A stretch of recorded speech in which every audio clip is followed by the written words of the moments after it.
Assalamualaikum warahmatullahi wabarakatuh. Kami dari kelompok direksi ingin menjelaskan contoh mengenai perhitungan PPh terutang untuk orang pribadi dan badan. Contoh pertama, Bapak Leon dengan status K1 adalah seorang pengusaha batik di Sumatera.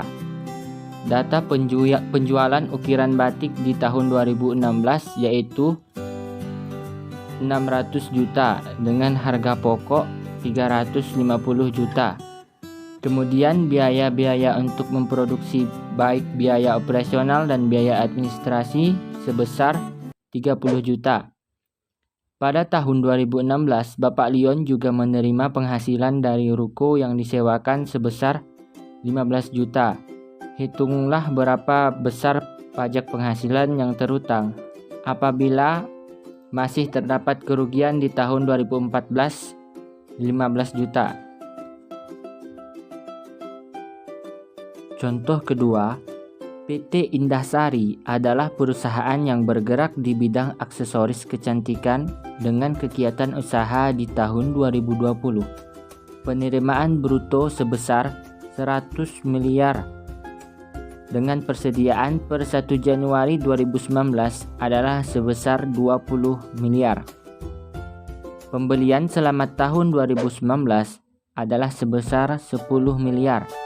Dan biaya administrasi dan operasional sebesar 500 juta. Di luar kegiatan usahanya, PT Indahsari memperoleh penghasilan dari menyewakan mesin sebesar 25 juta.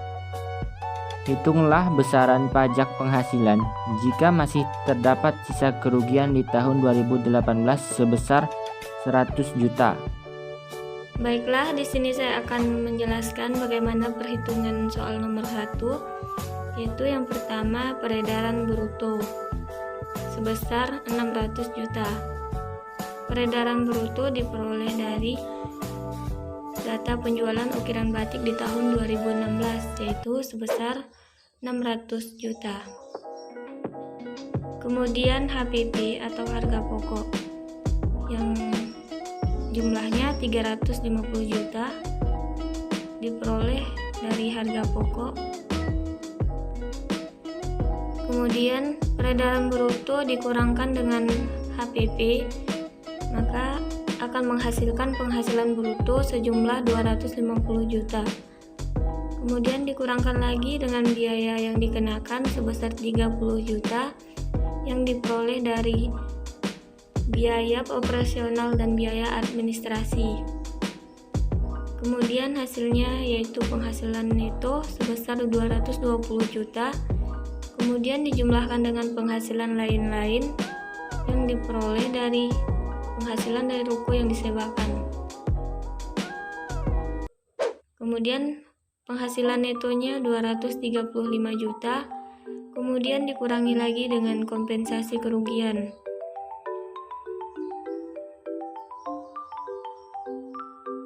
Kemudian penghasilan neto setelah dikompensasi sebesar 220 juta.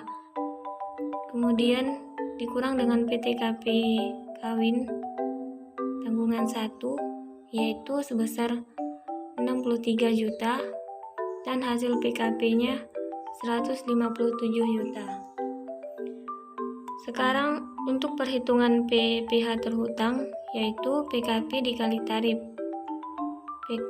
PKP diperoleh dari hasil perhitungan tadi yaitu 157 juta dikali dengan tarif.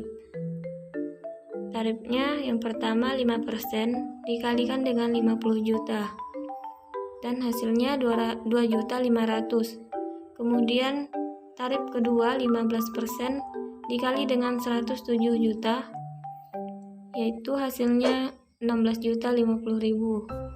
Kemudian dijumlahkan dan menghasilkan 18.550.000. Baiklah, saya akan menjelaskan soal nomor 2, yaitu perusahaan PT Indahsari yang bergerak di bidang aksesoris kecantikan dengan kegiatan usaha di tahun 2020. Penerimaan peredaran usahanya yaitu 100 miliar. Harga pokok penjualan didapatkan dari persediaan per 1 Januari 2019 yaitu 20 miliar ditambah dengan pembelian selama tahun 2019 yaitu 10 miliar. Jadi harga pokok penjualannya 30 miliar. Dikurangkan dengan penghasilan, dapatlah penghasilan bruto 70 miliar. Biaya yang dikenakan biaya administrasi dan operasional 500 juta. Dikurangkan dapatlah penghasilan neto usaha 69 miliar 500 juta. Penghasilan lain-lainnya yaitu penghasilan dari menyewakan mesin sebesar 25 juta. Ditambahkan dapatlah penghasilan neto 69 miliar 525 juta. Kompensasi kerugian di tahun 2018 sebesar 100 juta. Dikurangkan menjadi dapatlah PKP 69 miliar 425 juta. Jadi PPH terhutangnya karena di atas 50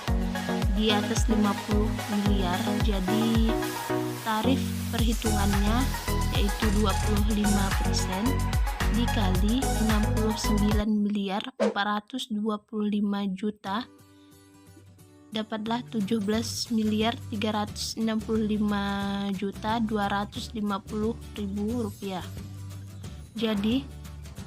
Jadi pajak terhutang di tahun 2018 PT Indahsari yaitu 17 juta 365 juta 250 ribu rupiah. Sekian.